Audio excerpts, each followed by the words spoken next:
Commissions. I feel like just trying to say it out loud, I had to pause.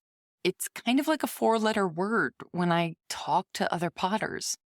You see them physically tense up and take a really deep breath as if they're getting ready to do battle with a fire-breathing dragon. And I've always been a little bit confused by that because I kind of like commissions.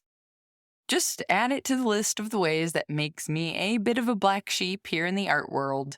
You can slot it right next to my love of systems and routines and my willingness to talk about marketing and sales and pricing. But I digress. When I sat down with Micah Schedler, I thought that we'd mostly chat about how in the world he's balancing working as a health professional in nursing, as well as having 2 little kids and launching a brand new website. I did not know that we would share a joy of the efficiency of commissions, and that is actually where he hopes to focus most of his business. But hang with us here. If you're already rolling your eyes thinking, no way, Rebecca, I tried a commission once, it was a mess, I'll never do it again. Before you click the next button, maybe just give us like 10 minutes to see if Micah's controlled approach to how he makes commissions work best for him, amidst the sleep deprivation of toddlers and working another job, maybe it just might help you rethink this often annoying request that we makers are always dealing with. We'll dig into all of that right after this quick word from our sponsor. Hello, I'm Bryce, Account Manager and Sales Solutions Supervisor at Amico Brent, providing you with the best customer service in ceramics. This episode is brought to you by Amico Brent. Find Amico glazes and equipment at your local distributor. Welcome to Clay, and thank you for listening. Now, on with the show. Welcome to the Maker's Playbook, the show where we talk all about what it's really like to make a living from the things you make. I'm your host, seasoned entrepreneur of 13 years, Rebecca Ikes-Kara. Hey, Micah, welcome to the podcast. Oh my God, Rebecca, I'm so happy to be here. Are you a Rebecca or a Becca? Either, although I will say most of the people that call me Becca have known me since I was like 12. Longer than the minute and a half that we've been recording. We will stick with Rebecca. Either, just never a Becky, because that's like another friend of mine, and I feel like it's just a different persona. We all know that, Becky. We won't. It doesn't hit. Yeah. Doesn't okay, Rebecca, so. I'm so pleased and honored to be here with you. I feel like you've like flipped the script on me now, because I'm like, wait, is Micah running this interview? Like, now I'm nervous. I sincerely love interviews. And Fabulous. So you're good. Don't. I'm not. That's amazing. Well, to everyone, I mean, I'm getting mic recommendations from you. So, I need to like up my game here now. Nope. I bought this mic a month ago when I did a recording with Paul for the Potters cast. And I was like, I need to record something. And this was like a $30 thing. So I bought it. That's amazing. That's amazing. Well, before we get ahead of ourselves, for people who haven't heard about that interview yet, don't know who I'm talking to, can't see you, how would you introduce yourself? I'm Micah Schedler, he, him. I'm a potter out of New Hope, Minnesota, which is essentially a suburb of the Twin Cities. Alongside the label of potter, I am a nurse, so I'm an RN, working 30 hours a week as a nurse. And then I'm also a father of 2 lovely children. My little daughter, Ayla, is turning 1 in a few days. And my son, Jax, is, we keep saying 2.5, but if I did the math, that would be a little bit more than that. But I'm not one of those parents that does months for the first 6 years of their life. So 2.5 and 1, and it's just busy and lovely. And my life is very full. And sleep deprived. Oh, sleep. Oh, sleep. We don't need it. Sleep is for the weak. That's what caffeine is for, right? Yes. So much coffee. Yes. You're like, I'm just smiling. Like, I can't actually move my cheeks right now. They're just stuck there. Yeah. Coffee and Botox. It's all you need, man. I definitely thought Ayla was only like 6 months at this point. I thought we make small children. We make baby, like little baby. Well, but also I just didn't realize it had been that long. It wasn't more her physique. It was more just like, oh, you just had a newborn like a few months ago. It does feel like that. And I think I give that energy, that like really frazzled new parent energy on all of my posts. And I'm just going to ride that for sympathy until the end of time. So Sympathy pot purchases. That's the business model that we're going And that's for why here. we're here today. That's amazing. Well, so since you brought up how full life is, I think one of the things I wanted to talk to you about today is managing all of that. I don't want to use the balance word because I think that's a misnomer and total malarkey, to use a very Midwestern phrase. Oh, sure. Right. But that is a lot going on. I mean, working as an RN is an intensive job. You need recovery time for that. I don't know. I don't have a fully formed question. You just take it where you want. So, one of the things that I think about a lot. So to back up, so my career as a nurse, even when I was in nursing school, this is like the classic story of a lot of potters, but you just fall in love with clay. So I took my first clay class in college, probably as a sophomore. And at that point, I was already committed into nursing. And now anyone out there who's listening who's also a nurse or knows a nurse, like the nursing program in a lot of schools is very intensive. So it wasn't something I was going to back out of to pursue pottery. So I feel really lucky in that sense. So I finished my college career as a nurse, and my wife, Emma, my partner, would tell you this, and all my friends too, I've always said that pottery will be a part of my life forever. It just might not be a big part initially. And so I think about it like a little teeter-totter. So initially, especially right out of the gate with my career as a nurse, it was all nursing, 40 hours a week, overtime nights, weekends, holidays, and then pottery whenever I could. So I'd set up my wheel and I'd go places to fire and things like that. And then slowly throughout my life, I'm hoping that teeter-totter kind of shifts a little bit where it's half and half, or then eventually maybe it's more nursing, or less nursing rather, and more pottery. So a big decision I made, because it is something I'm so passionate about, is about 2 years ago. I was kind of working up the ladder in my little nursing world, ended up being a nurse manager, which again, for folks out there, this is a really demanding job. It's managing people, but I had about 33 direct reports and they're all nurses. And if you've ever met a nurse, like, we're the most type A, always correct. Like, you don't tell a nurse they're doing something wrong. So that was my job for 2.5 years. I'm in a surgery center. So now this is another part of the transition. So I work in a surgery center. I moved away from nights, holidays, and weekends to just working days at a surgery center. I'm still patient care, still IVs and all that fun stuff. Then I was a manager. So I realized shortly before we had our first kid that working 60 hours a week, I just can't. It's just not me. I mean, there are people who can do that, like, truly. But especially if I want my life to be at any point involved with pottery, like, it just didn't fit. And then especially the bigger impetus was like, I want to be present with my children. Like, they are miracles and I love them dearly. But even at that point, I was like, I can't do this job and be like a good present father.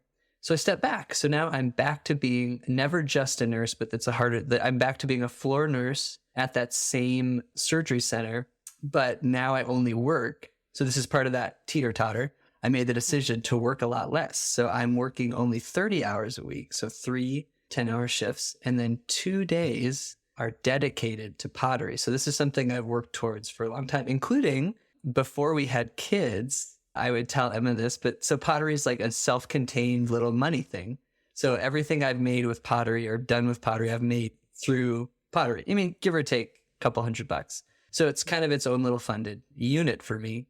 I told Emma that before we have kids, I'd like to have a fully functioning studio wherever we're living. So we made it happen. Bought a kiln, did all the electrical work for this little basement studio.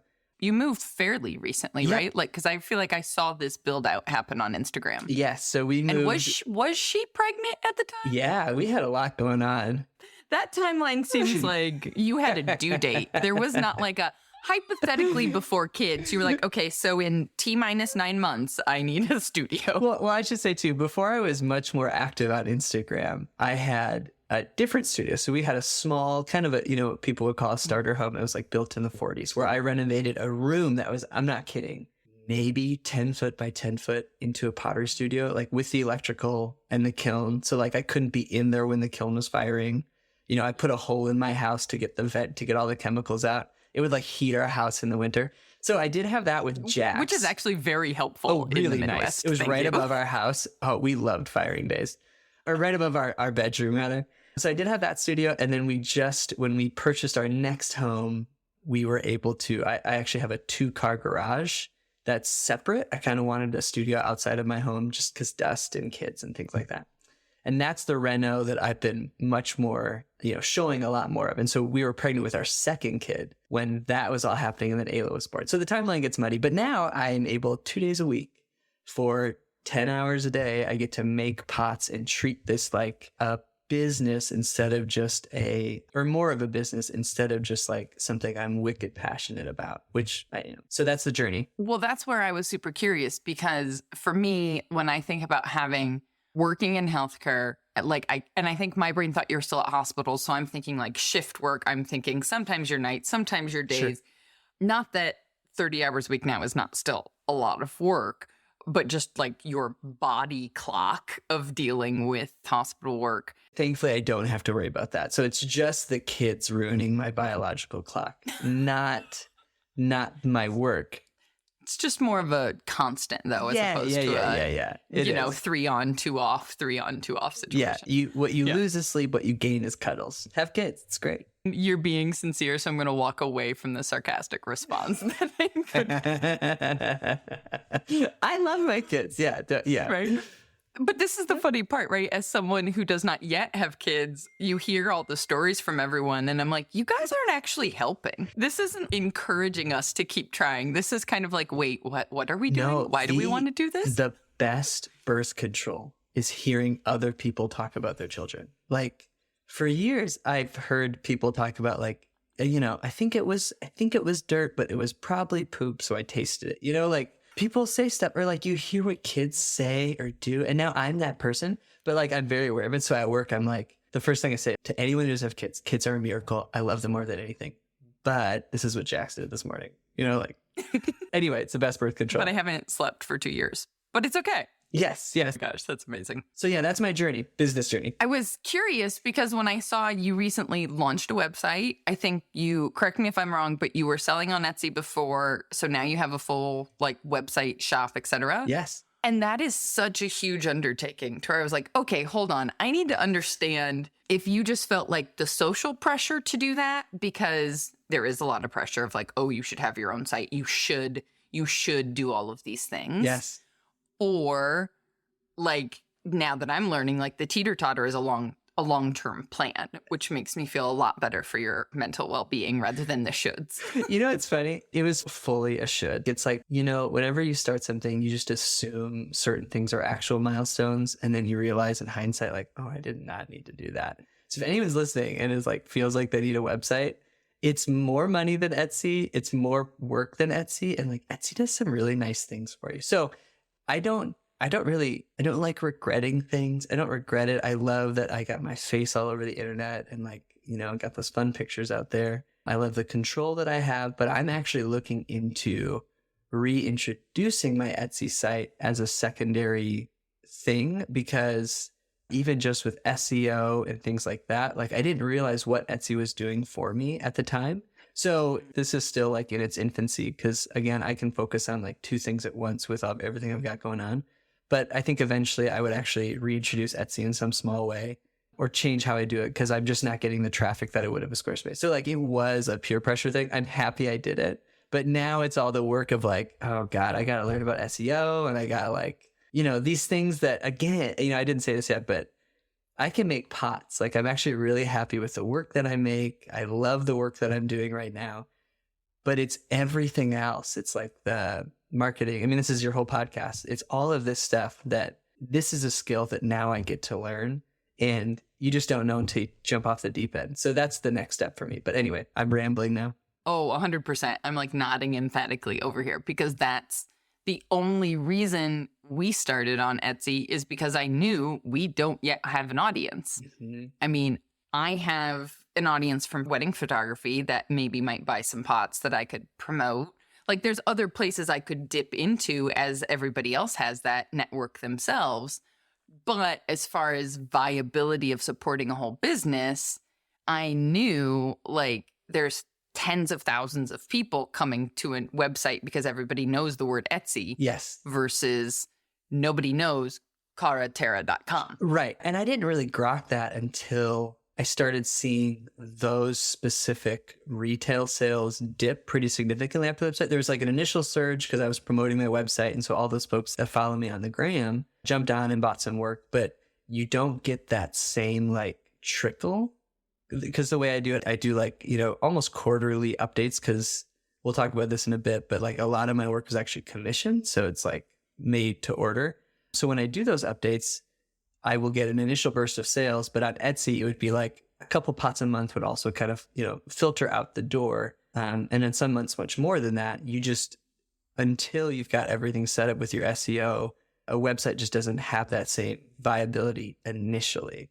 And talk to me in 6 years when I finally get around to doing all that, and then I'll tell you how it's going, okay? Right. Your oldest is only 12, so I think you meant 16 years? Yeah. You did the math wrong. Yeah, it's going to be a minute. It's either I make pots, like I have to make these decisions, like, okay, so I got 2 days. So am I going to be making work, or am I going to be on the computer, or am I going to be taking pictures? Like it's just like a much more like segmented thing. I would just like to make the pots, but the problem is that I do have to pay for daycare, and I do need to sell pots too. So anyway, that's my whole life. Totally. It's great. Now, the handy thing is for anybody who is, I'm just going to throw out this little tidbit. If you already do have an Etsy and you're debating about like, should I move, should I not?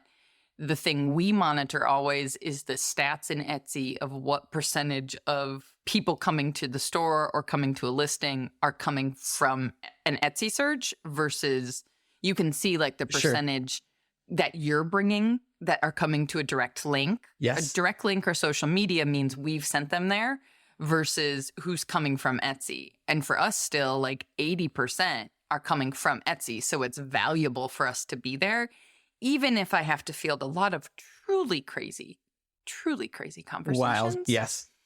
But that's a different story for a different day with cocktails. Hey, does that come in blue? Hey, can you make that in blue? No. Oh, that's not even. I can't. I wish that's the conversation you get. Those are normal. Oh, they're sweet.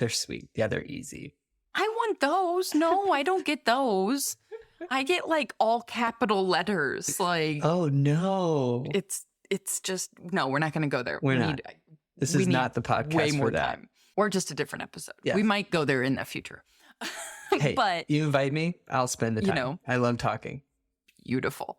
But yeah, so the point being, you can kind of monitor that and see if there came a point where it was like, oh, I'm actually bringing 70% of the people to my Etsy. Moving to your website now is no longer a big jump because you're bringing those people. Right. That would have been a great metric before I made the decision. Well, for anyone listening. Yeah, this is, use this, sweet listener. Take notes. Should always be taking notes. Oh, I love it. Well, so you mentioned commissions, which I think people are going to find fascinating because I hear a lot of flack get talked about commissions in the pottery world. So I'm excited somebody else actually likes them. No, I love them. I'll just bloviate for a second. So the reason I love them is, as I mentioned, limited time. The things that I do, the conversations I have to couch my conversations with clients about commission is really quickly upfront. I say, this has to work for you, but it also has to work for me. This has to be work that I'm excited about, that I'm interested in. And if they follow me on Instagram, they kind of know my personality. They know that I'm not in the market to just like, the more frequent questions I get are, can you do that? But can you put my daughter's name on that mug? And it's like, no, I can't, but this is what I can do. This is how my commission process works. So kind of letting them know upfront that this is commissioned specifically for forms and work that I'm either already making or interested in, which is great. And then the reason I love commission is because, I don't have the following right now or the market to just post, my quarterly sale and then have it all sell out, right? Like that's just not viable for me. But making all of that work and taking the pictures and doing all these things, that's like real time and real effort that although I don't love to do. So commission for me is actually wicked efficient because the way I process them is I get half up front as just kind of the down, like, hey, this is what we're going to be making. This is the cost of material. Here's half the payment. And when it's done, you'll pay for the other half in shipping. But I'm making work, like my time in the studio is extremely efficient. And I'm also not compromising making the work that I want because I've already had that discussion. Like, these are the things I want to make. a lot of my commissions end up being larger sets of things. So I'm actually really passionate about things you're going to use in your kitchen. I love making like super nice, elegant dinnerware. These are like bigger orders, and they don't happen all the time. I'm usually working on about one of those at any given time during the year. I can't take a lot of capacity for those. But imagine, on the business side of those, if I can sell a dinnerware set for a total of $1,400, right? 700 upfront, 700 later, a good sale for me is $1,000, right? So I've just cut out all of that picture taking, all of that stuff. Now, mind you, there's other barriers like shipping and things like that I've had to learn how to do. But for what I like to do and how I want to run my business, it's just so much more efficient and time sensitive. Because again, I got to pay for daycare. Like I can't hope that people will buy 40 mugs, but if I can have like things on the docket for things I'm going to work on next, like it just works for me. And that is something I would love to focus my business even more as my kids get busier, or if we choose to have more children, just on commission work. If I never did a sale, an update again, that would be great. The bummer is that, anyone who's out there who's also a potter is when you're making a set of 8 plates, you actually make 12, right? Because things break, things, whatever. So all of that extra work ends up being the work that goes on my sales updates, among other things, right? But so that's my whole thing about commission. I sincerely love them. Hey, if you're a listener and you like my work, reach out to me. What I'm hearing is that it's not, I think when people think of the word commission, they think of the incredibly random, like, hey, I saw this casserole dish on Crate and Barrel. Can you make me one instead? And what I'm hearing from you is the importance of having the boundaries. There's some guardrails around, like, here are the forms I make. Here are the glazes I have. You are welcome to pick and choose those two. What's the combination of those things that you want? Is that right? Yes. And it helps too that I have like a very distinct, rather like visual vocabulary for the work that I make. I have this really simple, elegant line that goes through my work. It's almost all white. So you don't, well, let me back up. And I also don't mind educating people when they're like, I love it white, but can you make it gold? It's like, I can't. And actually, really quickly, here's why. Like, I'm a small business. These are the things that I know and I love. To get that result, I would have to tinker for months, like literal months, to get the color you want.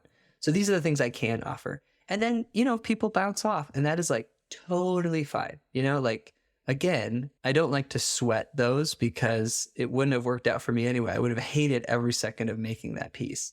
So yeah, that's kind of what I like. So again, it helps that I have, like I said, like the work that I'm making and the forms that I'm making, like there's a cohesiveness to them that people don't necessarily ask for, another potter's work.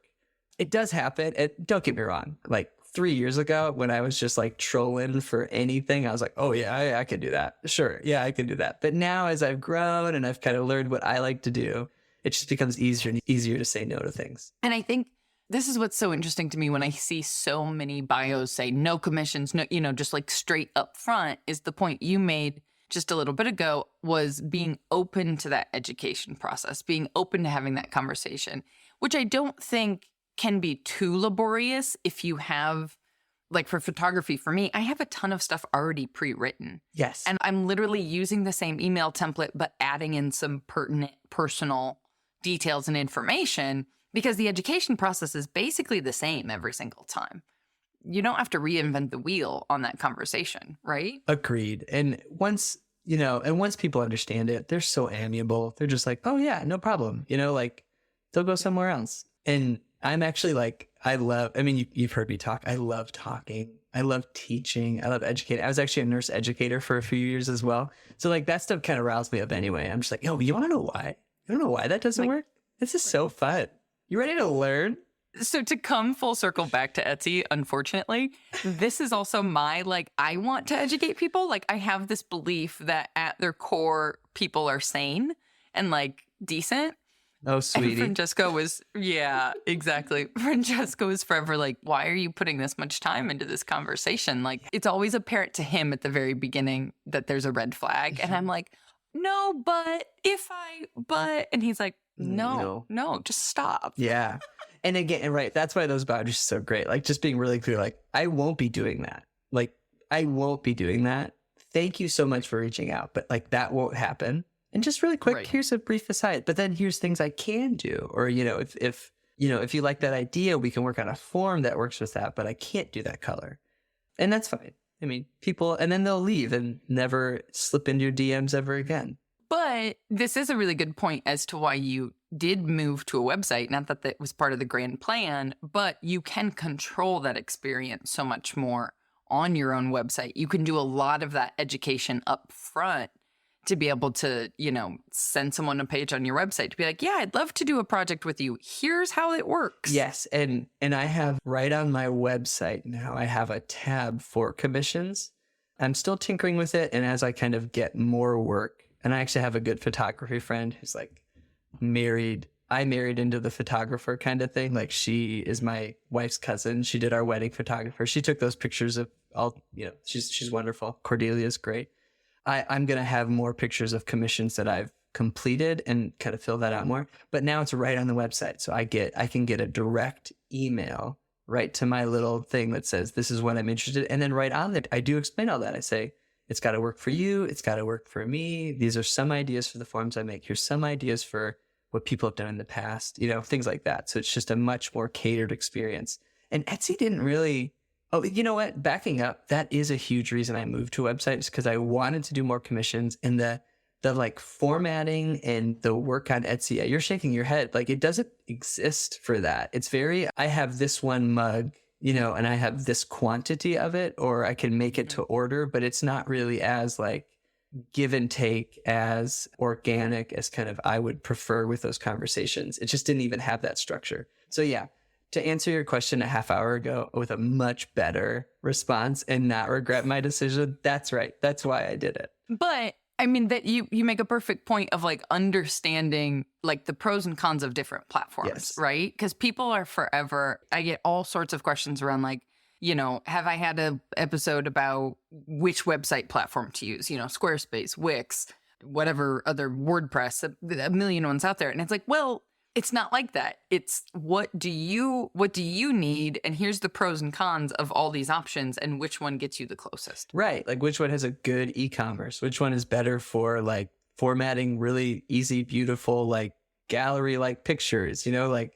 I just knew I needed a place for commission. So like they were kind of all good for me. And Squarespace, I listened to a podcast and I got like 30% off. So I'll take it. There you go. Went with it. Yep. That works. It that works. I had a follow-up question. Oh, where'd it go? It's somewhere, it's hanging in the air somewhere between Milwaukee and the Twin Cities. Yes. Right now. It's just floating somewhere in the zeros and the ones. Okay, well, so let's talk a little bit more about, so you said you like randomly took a class in clay in school, It's like not quite formally, that or how fun. did this happen? So I actually knew I loved it in high school. I got really lucky with, shout out to Fond du Lac High School if anyone's listening. Fondy, hi, baby.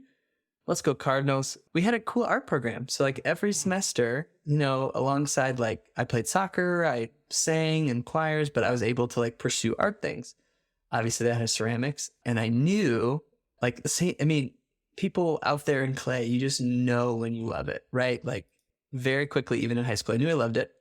But I didn't take a college course, which was much more intensive until that sophomore year in college. And actually, I remember being on a college visit with my sister. So like it was her college visit. We were at Bethel University, which is where I ended up going. And I was in the ceramics department. And I just remember seeing this wall of test glaze, like little cups that Kirk Freeman, the professor at the time, had done. And I was even in high school, I was like, wow, those are really rich. I didn't use these terms, but like, what a cool surface. What a neat, like, because it was reduction fired, gas fired, pottery, which was different than the electric fire I was doing. I was like, I love this room. I want to go here now. So I ended up also going to Bethel, but it wasn't until my sophomore year that I took a course. And then it was just like, do not tell my patients this, but like I spent way more time in that pottery studio than I did in the nursing lab at clinicals, right? I'm still a nurse, don't worry. C's get degrees. But like, I knew I loved it. And so that's kind of my journey with clay. And then I was super influenced by my professor, Kirk, who just had this very, he just said, do whatever. You know what I mean? Like he just understood that he just let us pursue what we wanted to pursue. The work he was making is all wheel thrown functional. So that's what I ended up loving. I don't do like any hand building.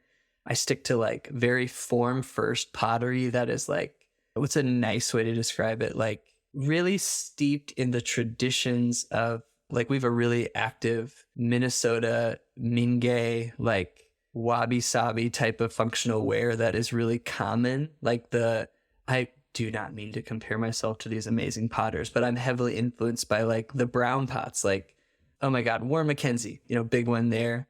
Dick Cooter, these folks that are around here making these great wood fire things, but I'm in an electric kiln. So that's been a fun thing for me. Anyway, so that's my journey. Like I will just be making form first functional pottery forever because of that experience. And it's the wheelhouse I want to stay in. So I don't do a lot of like aggressive decorating. I just want the pot to speak for itself. I think I heard a potter once say that like, I don't necessarily like this analogy because it's 2023 and everyone's beautiful, but if you've got a good form, anything you're wearing looks great, right? So it's just like, I think about that. I don't necessarily agree with it, but like for pots, I do agree. Like as humans know, for pots, yes. If it is a good, like pleasing, well-proportioned shape, any decoration you choose to do or no decoration is going to look great on that piece of work. I was going to say, I have messed up a lot of perfectly lovely forms with some real shit glazing before, so I don't know. Yes and no. I mean, did the glaze run? It would have been better to leave it blank. This was like, to just go down this rabbit hole briefly. So I had also learned in a community studio in Chicago, cone six, electric firing, all the things. And then I go off to Italy where it's all predominantly gas fired. We did some wood. My first ever wood firing was a Sandy Lockwood, but it's all like, I guess what I would call, I don't know the proper terminology, but what I would call traditional glazes, right? Sure. So as opposed to like commercial electric cone six glazes where you are encouraged to layer it and put glaze on glaze and see what happens and the colors change. You're not going to do that with a chino and a white salt, maybe. Like they're just not, that was never their intention. Yes. And so I'm over here constantly putting glaze on glaze because that's all I know and just getting garbage. Yeah, that's tough. That's because tough. you just shouldn't. They're just not. Yes. They were never made to do that. Yeah. And you're electric firing now, right? Not to flip the interview. Now we are. Yeah, we did just, in part because of a commission, funny enough, to bring this all back around, we did a huge mug order just before last Christmas for a company. And so thanks to that, upgraded from a cone six electric kiln that we had like got from a family friend that was a cone sitter kiln that we modified and put a scut panel on and all that type of stuff. And we have a high fire kiln now. Nice. So, That's dynamite. So cone 10, here we come. And to just quickly talk about this too to other folks, going from a university setting where I just had every resource at my disposal. We were doing soda firing, gas firing. I mean, it was mainly that, but really interesting things you could do with that, to making the decision to just do all electric because it fits in my life, right? Like I can click a button and not have to worry about being present with the kiln. That in and of itself has informed my work in a way I didn't anticipate. And it has, I think people talk about, like potters will talk about this, the firing itself adds a lot of decoration to a piece, but I didn't realize what that meant for electric firing. It's just a lot more work to get surfaces that are interesting. And I think it's why, and it's made, for these perfect decoration things, which again, I'm not interested in. So a lot of my journey with clay these last couple of years has been like, how do I create interesting surfaces? How do I create dynamic textures, things like that, work that I love in an electric kiln and kind of still embrace what that electric kiln has to offer. And that's why I've fallen into like, I think I would consider it slipware, but everything I make is a dark clay dipped in a white slip. And then a lot of the texture I'm adding to the actual pieces kind of gets exacerbated, as a better term for it. Someone out there's listening like, Micah, you idiot, by the slip itself. And the slip kind of falls into these things. So it's been awesome. And again, like I'm like super passionate about it. I never would have said that. In college, I would have been like, I'm going to be a wood fire. I'm not going to have an electric wheel. Like all these things that you assume when you're just this dumb little kid. Hey, wood fire, treadle wheel folks out there, good on you. It is Props. just not for me. I just keep it simple. I'm going to click a button and I want it to work. I love it. Well, getting into a little bit more of the pragmatic, as I'm thinking, going back to kind of what present day looks like now that we've like gone to the historical. So 3 days a week, you are Nurse Micah. Yep. I don't know why No, that's the term. totally That's what they call me at work. Yeah. Yep. And then that gives you kind of the other 2 days. So is that also then we've joked about paying for health daycare and all that. So how does it work just within the house? Because I'm sure there's plenty of people who are like, oh my gosh, they've got little ones at home. They're trying to get time at the wheel, Yes. but feeling like getting pulled in every direction. Everybody who's a caretaker, I don't think I need to expand upon how difficult that must be. So anything that's working for you guys, if that's even accurate? Let me be the first to say that like we keep our kids in daycare full time. So on my days that I'm doing pottery, this is like the trade-off is that like I really don't have to take care of kids. I'm tired from taking care of kids, but I drop them off at daycare and then I work in the studio. What that means though is that there's even more pressure to be financially responsible. And it also means that sometimes I don't do pottery because we need to do laundry. We need to go grocery shopping. Today, I just walked and got an oil change for the first half of the morning, right? Like it means different things because my role as a caregiver and like as a partner in my house also changes. So although I do consider it sacred time for pottery, it is also like not necessarily the most important thing I can do on those days. It sometimes is cleaning, cooking, meal prep, things like that. And so that's how we balance it. And it's also for me, like I want to be, my wife is working full time. She works from home. So she's keeping tabs. She does not. Oh my God. My wife is so lovely. She does not keep tabs on me. Listeners don't think she does. But like for my own personal sake, like I want to be contributing on those days. So if it's a slower week, if I don't have commissions, I may not necessarily be making pots. I'm going to find ways around my house to be like helpful so that our house can function moving into the weekend or getting ready for daycare the next day. So it's a long answer, but we do on the days that I'm working and I have pots to make, I'm in the studio and my kids are at daycare. But anyone out there knows that like this might change because daycare is so expensive. I'm lucky that I'm a nurse. So like even working part-time, it's good money, right? Like I don't say that to brag. I really do feel lucky that I chose that. So it's alleviated there a little bit, but I still need to be responsible with the time that I have. And so thankfully I'm not like kids are asleep. I can go do pots now. Like I do have time for it, but it's not all the time. And I still have to be responsible for other things as well during those times. And not to dig too deep down the American reality of daycare, but my presumption actually, having not yet have kids, but having this conversation with friends, my presumption was that you would have to still take them anyways because you're going to pay for the full time, whether you take them full time or not. That's how they get you. It's like if the difference between 3 days a week of daycare and 5 days a week, it's like $20 a week, which is nothing. Like absolutely nothing. It's like a no-brainer decision to be like, yeah, take my kids. Let's be clear to everyone. It's not $10 a day daycare. Like no. $20 difference for 2 days less is on a top rip-off. of like the $350 you're paying every week. It's the difference between $350 and $370, not $10 each day. We do not live in Canada. And I know that intimately every 2 weeks when they take money for 2 kids in daycare out of my bank account. Yes, exactly. Why are we talking about this? I know. We've gone to a dark place. We've gone to a very dark place. All right, I'm pulling back. I was just genuinely curious because it was kind of like, it sounds luxurious to be able to say, oh, well, I don't work let's call it a day job. I don't work the nursing job for 2 days a week and we get to choose to keep them in daycare. And I'm like, I think you might have actually like have to get the 3 days. For sure. And that factors into our decision. But again, I bring up Emma, my beautiful, lovely partner. She's so supportive of this that, this has been something I've been passionate about my whole life since she's known me. This is what we want our life to look like right now. And I just, I love talking about him. But Stephen Rolfe, if you've never seen his work, he makes some of the most gorgeous pots. Like just, these are the pots that like I look up to. And he's also just, you meet people in your life that when you're done speaking with them, you almost feel blessed to have talked with them.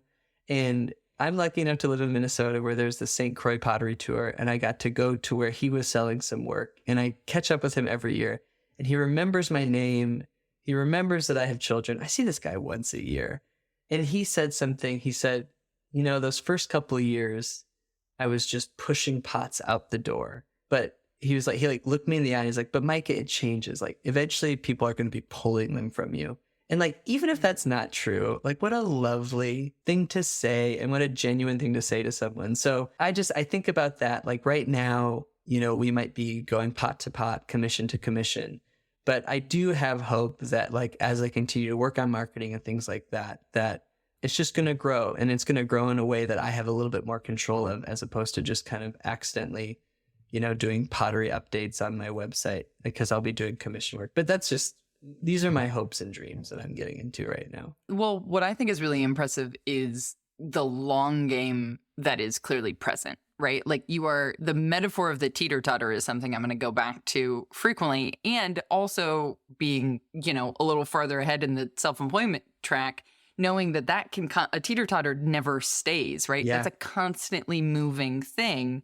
And so even if over time you're starting to lean one way, it might still just keep, wiggling back and forth continuously. And Emma and I talked about that a lot. Like there might be seasons in my life where I pick up extra shifts as a nurse. I'm back on that bio life. I'm donating, they call it donating. I'm getting money to give my plasma, like all these little things that like, right. Welcome to the middle class in America. But like, these are things that I do alongside these things, because it's not perfect. But yeah, I mean, this has been the navigated journey that I want to be on for my life. And I do sincerely enjoy like as much as I stress out about it, like I love the struggle. I love like finally, cracking something and getting that commission. I mean, this is like, not only is it money, but it's dopamine. Like, let's be real. I enjoy that very much. It's been a great journey. It's just, so people out there listening, like,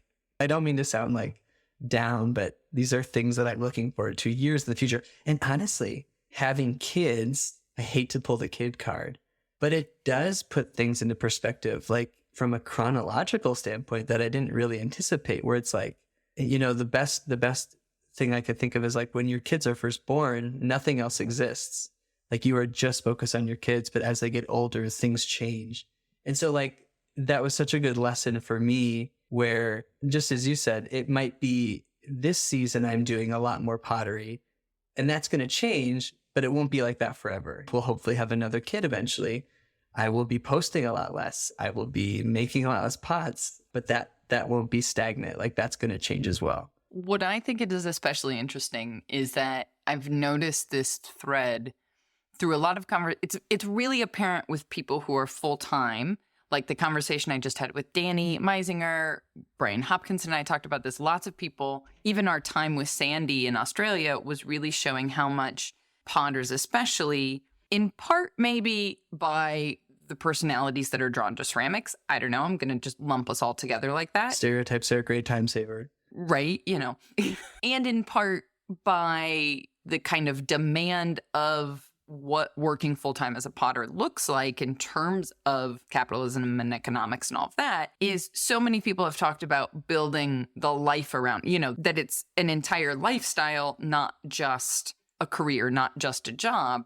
But yeah, I'm also still even hearing that from you even though it's not the full-time job, like you're clear on that it's always going to be around, and having made intentional decisions in life that support that, but also support like you and Emma and kids and all of these other things. For sure. You can tell I like to joke, but one of the things I say is like, the teeter-totter is great. And maybe when I'm retired, I'll be a full-time potter. I hold that really loosely, and I say that as a joke, but like, I sincerely love my life and I love my children. And if this is the rhythm of my life, if this is where the teeter-totter stays for the next 5 years, 10 years, 15 years, like there's great joy in the work that I'm doing, even as a nurse. So like, I'm okay with that. I still get to pursue pots on the side. I'd like to make more money with pottery, but like, I mean, who doesn't, right? It's still pottery though, guys. We didn't go into jewelry. I hate to break it to you. This is a part of me. Like making work is, when I'm not in conversation with clay is kind of how I describe like the process, because everything sort of just builds on itself when you're working with clay. When I'm not in that conversation, I feel, I don't want to say less myself, but when I'm doing it, maybe is a better way to put it, I am so alive and I'm so present and I'm so much more joyful. There are other things that make me joyful, but it is a piece of my life. I want that conversation to continue for my whole life. So I need it to be a part of it in some way. It doesn't have to be all the time. I would like that, but I'm okay with, pursuing it on the side right now, if that makes sense. It does. And I think the point that I want to drive home with that too is that that doesn't make you less of a legit potter. I think a lot of people, and I felt this pressure with photography, was like somehow if you weren't full time, that was like less than something. I don't know. That's stupid. Yeah, it's goofy. And I don't mean to sound like that old wise potter, but like it takes a long time to make work that you are truly proud of. And I've made thousands of pots, right? And so I think the benefit that I have too is that I truly love, it is also my nature to love the work that I'm making. I know lots of potters, like lovely potters, like every time a kiln comes out, they're like, I don't know, man, that was pretty rough. I didn't like it. I'm looking at the work like, dude, this is beautiful. It's gorgeous. So like my personality, like I do like the work I'm making, but it took a long time to get to that point where, most pots that I make, I'm really happy with. Don't get me wrong, there's always places to improve. So that's why I think it's easier for me to be okay with where I'm at right now, because God, this sounds so conceited, but like I personally like the work that I'm making. I don't feel the urge, like I'm always feeling the urge to get better, but I feel like I'm making Micah's pots right now in a way I wouldn't have said even just like 4 years ago. So it's okay that I only get to do it twice a week. And so to your point, I do feel like a potter. Like I describe myself as a potter, which is like kind of a new thing for me. And it's really fun. That's a big shift. Yeah, no, like for sure. Like I'm a nurse and a potter, right? Like I don't couch it. Nobody can see that you're like actually kind of like pushing on your chest as you say that out loud. It's like your body language just totally changed. I know. I'm like, it's still hard for me to just like, because we live in a capitalist society, just say, like, no, I'm an artist. I am an artist. I love the work that I'm making. Beyond just the fact that you get to use it in your kitchen, like I'm proud of it. Like I think it's beautiful, which is like a neat shift to get to. But man, is it hard to tell doctors and talk to nurses about, like, they're just like, oh, so you make pots on the side? It's like, yeah, yes. But also like, it's so much more than that, like it just is. Anyway, you got me talking again. I wanted to point that out though, because it is a huge shift. I remember the point in which, 11 years ago, that a friend of mine pointed out to me that he was like, you actually call yourself, like, you're doing this thing now. Yeah. You're not, because before I would say, oh, I'm trying, I'm kind of, the way that I would describe it. And like had come back into town and was like, oh, the way you talk about this is now distinctly different. Yes. And that reflection for me was like, oh, yeah. Yeah, you're right. That is wild. And even just like, I don't know, we haven't talked about social media too much, but that's another thing that teeters and totters for me too. Like, I think I was wildly active on Instagram and had a really cool time of organic growth when I was posting. Everyone says this, but that consistency of posting a reel a day was super helpful for me for growth. Mm-hmm. But everyone who I've listened to any podcast, but it also wasn't good for me with my kids. I was spending so much time on these things. So now I post when I want to right now, fully understanding that like when I have more energy and more time and more drive to do this, it is possible for me to get more like quote unquote growth, right? Like what is growth? Followers don't make revenue, but it is important to have that thing. Anyway, that's a whole nother thing, but I'm okay with that too. So if you end up following me from this podcast, you'll get like a goofy video of me talking into the camera once a week, and then like me making 2 or 3 pots. And that's kind of where it's going to be for a little bit. But boy, howdy, is it fun. Boy, that is the most accurate like precursor snippet of what your social media is. It. Yeah. I rarely listen to stories with sound on, but when you pop up, I'm like, oh, this is going to be good. Hold on. Oh, I really appreciate that. So like the secret sauce is that, who I'm really inspired by. So you may know this. Full self-deprecation. My brother is like sort of an Instagram celebrity. No, he is. Like, I hope he listens to this. I fully appreciated the recent reflection on Mother's Day and how we all need aunts and uncles day. And I was dying. Okay. It was hilarious. So, dear listeners, follow me first. Schedler Pottery at Instagram.com. But also follow my younger brother who's just, so what I want to say, and I say this a lot because I'm always like marketing for Sam. Like he needs it. The kid's got like $180,000. He doesn't need anything. But the coolest thing about Sam that I'm so inspired by is that he is fully himself. Like I have known that kid his whole life. And this is just who Sam is. And like people get to see that and people respond to that. And so even in these last couple of months, I've thought about like, yes, I want to make beautiful work and I want people to see that process and like see the passion that I have. But like, I'm also a goofball and like, I have a lot of fun. And like, these are the things these are just like genuine things I'm thinking about all the time. Like I can share that with people and it will resonate with the people that are here. And so that's the kind, like, I just want to be myself. And that sounds so like, okay, Disney. I mean, every Disney movie for the last like 30 years, but it's so true. Like when I'm choosing to post something, I just want it to be me because that's what I see Sam do. And it's so inspiring. He's just like, this is who Sam is. He's just you can go follow him. He's wonderful.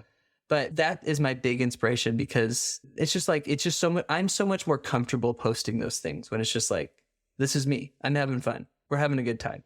Don't overthink it. Just move on. Yes. Well, and I think what was really smart, and I know I'm already taking like way more of your time than we planned, so I will shut up after this one. But what you said is also like you are fully aware that Instagram, social media in general, to me, I'm always trying to get people to think of it like a lever. Like you can push it up and down as you want. And there are things that will happen when you push it up or push it down. And that is in no way a reflection of you and your knowledge and your self-worth and all that. Like, right now, you don't have the energy for it. So you understand what that means. And that's okay. Yes. As opposed to like, oh, I need to be. It's like, why? Why do you need to post a reel a day? I don't. And I do need to actually make the revenue to pay for all of it. So, and another thing to think about, and this has helped me immensely, again, not to take too much of your time, because you're also busy, small business person. So think of it as a lever, but also I actually didn't post a lot about myself because I was like very aware of what social media was doing. I was very aware that I didn't like posting things. Like I really didn't at that time. But for pottery specifically, I made the decision, this was like 2.5, 3 years ago, where I was like, this is a tool for me. This is free marketing for me. If I choose to invest in this, I'm not doing this to show my family how my kids are. I'm not doing this to like share my political beliefs with my grandpa. I'm doing this to help me grow as a small business. And now again, so that's how it started. And now it's morphed into like, now I can just be myself, which is way more fun. But it has to be that first for me because I have great relationships with like wonderful potters who have no interest in social media, which is fine. But also there are benefits to choosing to treat it like a tool that I've experienced. Like all of my commission work is through primarily Instagram. Like that wouldn't exist without the cute little following that I have on that platform, right? So when I choose to do posts, like, yes, I'm being myself, but like, it's also a business decision for me, like to keep people interested in my work and to get more people to see my work before it's almost anything else. Like it's really interesting. And that's helped me interact with that platform in a much healthier way than it did previously. Yeah, totally. I also think that for me, it helps trying to find that balance between like how much of myself do I share that's comfortable or not comfortable. And I think when you start first with understanding the reason I am on here is because of a business goal and not because I'm sharing with my friends something that we did. For example, I just finally am sharing about us being in Australia. If I had an account just to share with friends and family, it would be a bunch of like random, I mean, we didn't really take that many selfies, but it would be stuff like, it would be just whatever, like the first 10 photos from the camera roll. Whereas instead, what I posted on Cara Terra was literally about rocks because it's about ceramics. Like, it's still our time in Australia. It still shows you beautiful beaches and, whatever. And it's still authentically, like genuinely, we walked the beach and took a lot of photos of rocks. That is what we did. That is us. Living the dream over there. Oh my God. It's true. It pops up every once in a while in between the like utter chaos of American healthcare system and self-employment. But the point I'm trying to make is like when you approach the platform knowing you are here with a goal in mind first, I think it helps create the context around how much of yourself, like share authentically who you are within that space. And you don't then need to feel obliged to share pictures of your kids if you don't want them on the internet or your living room or your, anything that's going to feel like you don't have to give all of yourself Absolutely. while still being authentic. And folks out there listening, you will still see adorable pictures of my children and sometimes videos of them because I can't help myself because they're the best. But yeah, I mean, most of it is pottery focused or just like, again, it's myself and my brain works. You've heard me talk. I'm all over the place. Like also a cute picture of my kid every once in a while. And I'm fine with that. Like I wouldn't post it if I didn't feel comfortable with it. And I also have a lot of cool friends and potters through the internet that like will share stuff about their kids. And that's like totally fine. Totally fine. To each their own.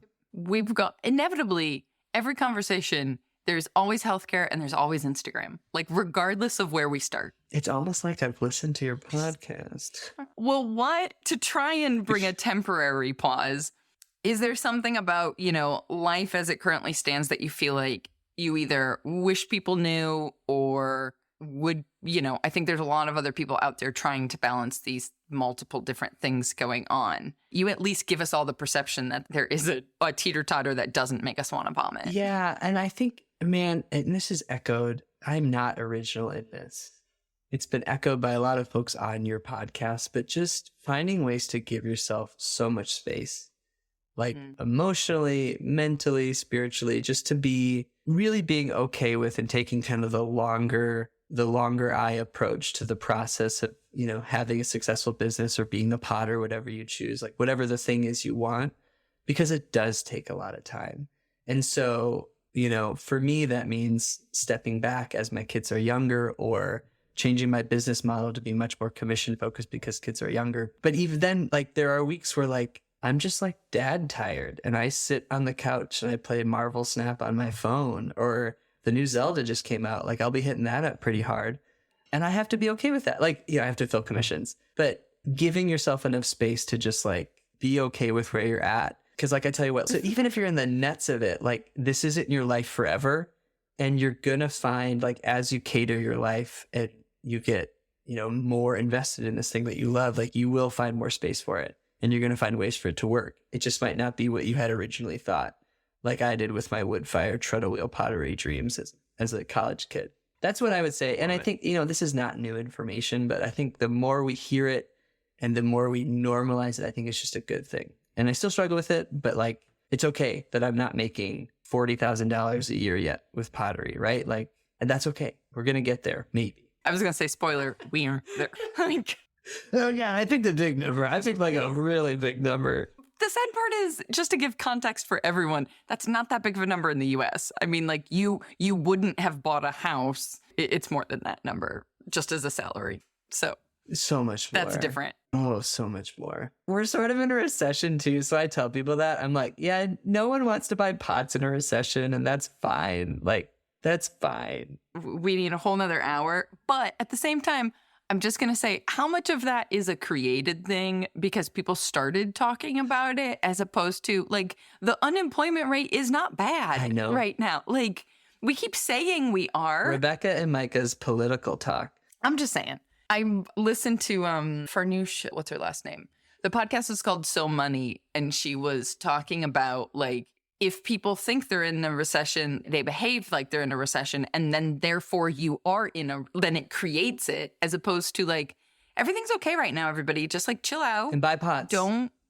Right, exactly. That was the point. No, and truly, like, I think it's something I say to myself to make me feel better. Like, let's be real. I'm not selling any pots because it's a recession. For sure, recession problems, right? That's amazing, actually. So that accurate. Yeah, 100% accurate. Thank you. Send it. Totally. Really excited to think about that as we go into our first summer ever of markets where we assumed we would sell a lot of pots. Good luck. That's something I want to pursue, but I don't have time or energy for it yet, but that'll be the future. Oh yeah, would not be doing this with toddlers. No, this is a pre-toddler You have a attempt. puppy though. You've got a fur baby. That's true. But we can leave him by himself in the house. What a dream. You can't do that. So big difference. We can, we shouldn't. True. Grammar is important. Yeah. Okay. Anything from there feels like we get into like DCFS land. Like, Yeah. We're fine. We don't need keep going to... on that joke. We're good. We're done. Just for the record, Micah does not leave his children in the house alone. Oh, I love my kids. No. Thank you. Where should we send everybody on the internet to come see your highly functional form first slip? Casted, whatever. White pots. They are, you can find me at Schedler, Schedler pottery on the gram. Technically have a Facebook page. Haven't checked it in a while. Just go to the gram. That's where you'll see all my work. And then www.schedlerpottery.com for my existing website, the kind of template for commission work that I have, and then cute pictures of my family. And me with long hair. We haven't talked about the haircut, but like, again, we don't have enough time. I feel like this is like a debutante ball for your short hair. Like, this is like a coming out moment here. Yeah, I cut my hair and I lost 8 years. That's how young I look right now. I looked a lot older. Already young.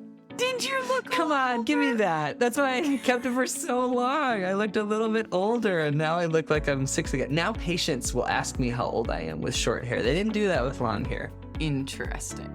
Okay, I'll let the internet. All right. Hey, go on my Instagram and find out. Exactly. Weigh in on this really good discussion. All right, influencer. And we're done. Smash that like button. Get out of here.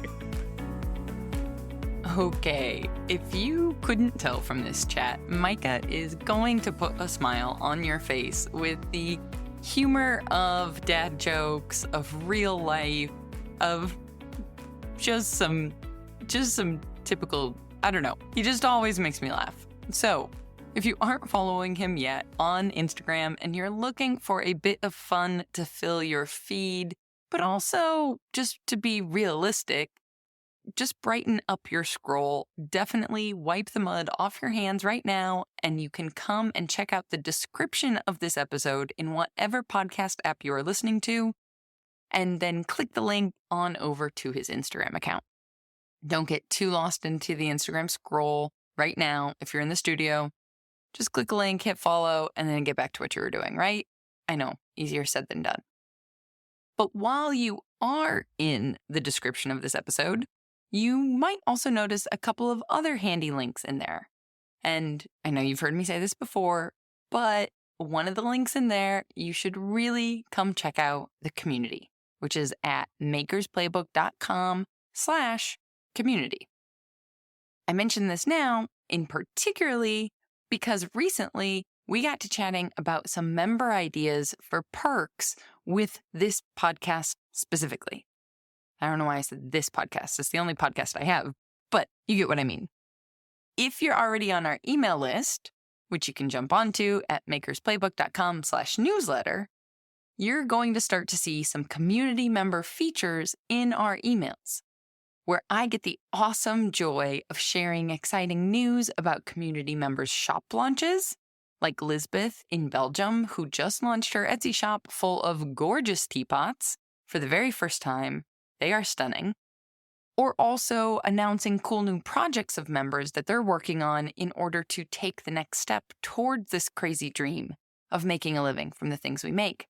Like Anne in Ireland, who just built her kiln shed and doesn't have to drive back and forth anymore from the community studio with her carefully packed, delicate, bone-dry, double-walled, beautifully carved vessels waiting to be fired. It's really cool to watch these journeys. It's even more amazing to do it supporting each other. The other perk that we talked about in the community, because we're brainstorming together over there, was maybe about figuring out a way for me to share who I'm interviewing next on the podcast before we record it, so that community members have a chance to ask questions in advance and get them directly answered. It's all in a brainstorming stage, like I said, right now. So if any of these ideas are interesting to you, then come join the conversation by visiting themakersplaybook.com/community. And I just missaid that. The website is makersplaybook.com/community. There's no the at the front. Although I probably should buy that URL too. Anyway, You can come put your opinions in there during the 2-week free trial at the beginning, so get your voice heard regardless. All right. Of course, speaking of support, this podcast is also made possible in part thanks to our sponsor, Amico. Hello, I'm Bryce, Account Manager and Sales Solutions Supervisor at Amico Brett, providing you with the best customer service in ceramics. This episode is brought to you by Amico Brett. Find Amico glazes and equipment at your local distributor. Welcome to Clay, and thank you for listening. Audio post-production of this podcast is made possible by help from Christy Kotzfun, with promotional material assistance from Queenie Maliki. The Maker's Playbook podcast is recorded on the original homelands of the Potawatomi, Ho-Chunk, and Menominee people, where the people of Wisconsin's sovereign Anishinaabe, Ho-Chunk, Menominee, Oneida, and Mohican nations remain present. Until next time, my friends, go get back to making your dreams a reality. Because together, we've got this.